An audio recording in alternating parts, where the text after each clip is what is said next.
เน้นอาหารพืชหาเก็บได้ในหัวในสวนเนาะสบายดีค่ะผู้ชมที่เคารพเอาใหม่สบายดีมื้อนี้กับแป๊กสิมาแนะนำเมนูพิเศษอาหารตามฤดูกาลคือเห็ดปัว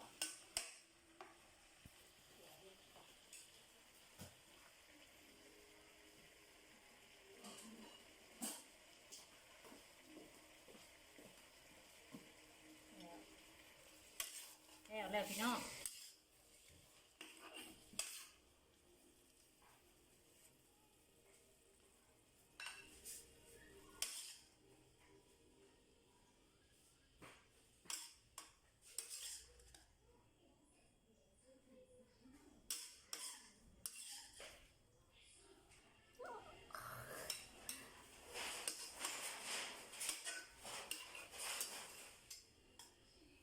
สาวกระเป็ก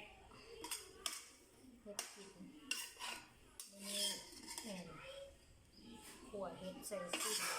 อิ๊วเห็ดมันเห็ดตามฤดูกาลคือเห็ดปัว